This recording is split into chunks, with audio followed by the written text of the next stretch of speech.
So how the hell do you code a nervous breakdown? By 99, horror games had established a formula. I mean, Resident Evil had done most of the heavy lifting, fixed camera angles, inventory pressure, awkwardly shaped keys for some reason. Spaces that were designed as puzzles first and places second. The genre knew how to trap you in ration panic. What it didn't really know yet was how to make a place feel unwell. And that was a trade-off, right? Scare players? Sure, but make sure it's still readable enough that they know where to go and what to grab. Silent Hill came in and screwed with that balance. It didn't throw the genre out completely, it just poisoned it a little. It made navigating the streets feel miserable. The radio actively weaponized the silence. Hell, the town itself operated more like a symptom. Other games built dangerous locations for you to explore. Silent Hill dropped you into a municipality that is actively falling apart right in front of you, which is why playing it felt so strange at the time. I mean, the whole experience was genuinely distressing. This game just basically hands you a bad state of mind and leaves you completely alone with it. I mean, imagine pitching deliberate psychological distress as a core gameplay feature in 99, then,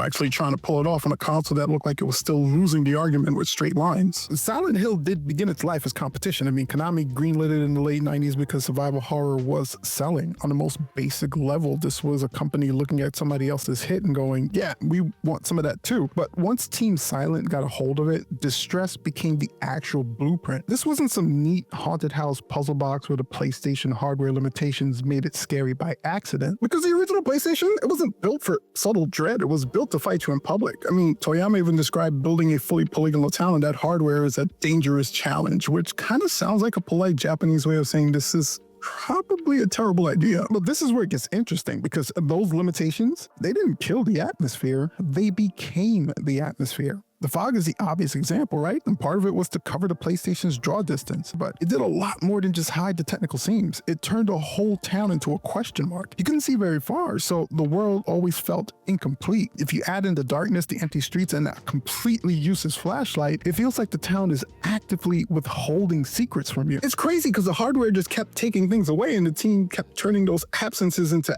atmosphere. I mean, it basically built the whole town and mood out of what they couldn't show you. The moment a horror game stops explaining every little detail, your brain starts filling in the blanks. And your brain, turns out, is kind of an asshole.